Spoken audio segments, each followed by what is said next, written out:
A magnificent game of LV County Championship cricket between Surrey and Somerset at the Kia Oval ended in a draw, although all three results were still possible going into the final session. Stuart Meeker was the hero with the ball early on. He'd already taken 5 wickets and soon added a 6th by having Vernon Philander held in the covers by Xander de Bruyn on the 4th morning.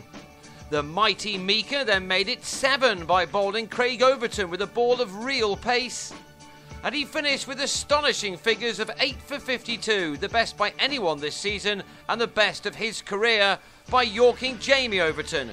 From their overnight 154 for 7, Somerset were all out for 180.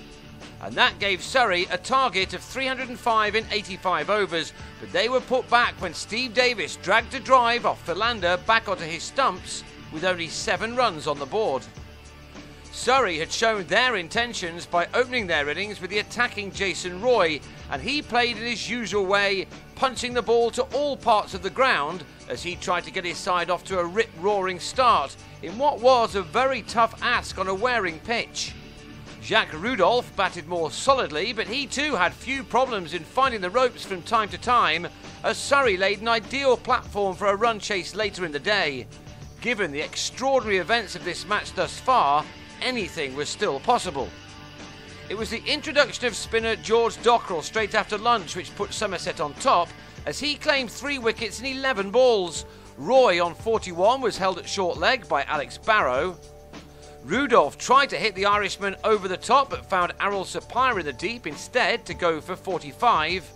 And de Bruyn swept Dockrell out to Craig Mishada, who took a good catch but injured his shoulder in the process, something Somerset could do without right now. From 96 for 1, Surrey now found themselves on 103 for 4 with 57 overs of the game still left. Not that that stopped the home side from playing their shots. Tom Maynard drove Peter Trigo for 4, while Rory Hamilton-Brown smashed Dockrell into the distance for a maximum, as this pair added 33 in 7 overs. But the visitors were back in command of this game when Trigo nipped one back to have Maynard eventually given out, LBW for 13. While Chris Jordan fell in the same way soon afterwards for 6, at 148 for 6 after 39 overs.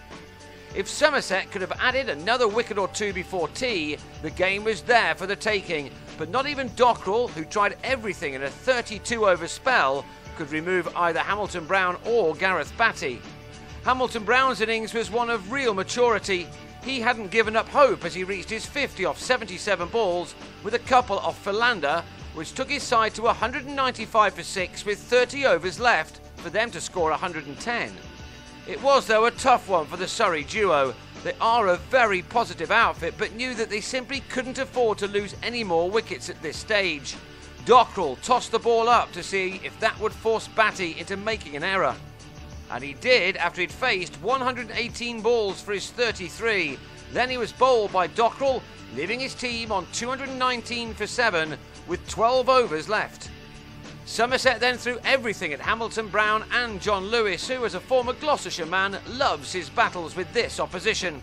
Hamilton-Brown kept his attacking instincts in his locker, while Lewis defended manfully, as Philander went for the kill with a new ball at the death. But he couldn't break through, and when Hamilton-Brown defended this delivery, only 2 balls were left to get 3 wickets, and so this thrilling match was drawn. Hamilton-Brown was superb in surviving for 3.5 hours for his 70, while Lewis blocked out 30 balls at the other end for his 12. Surrey then finished on 239 for 7 to take 10 points. Given the amount of injuries in their camp, Somerset should be proud of the 11 they accrued.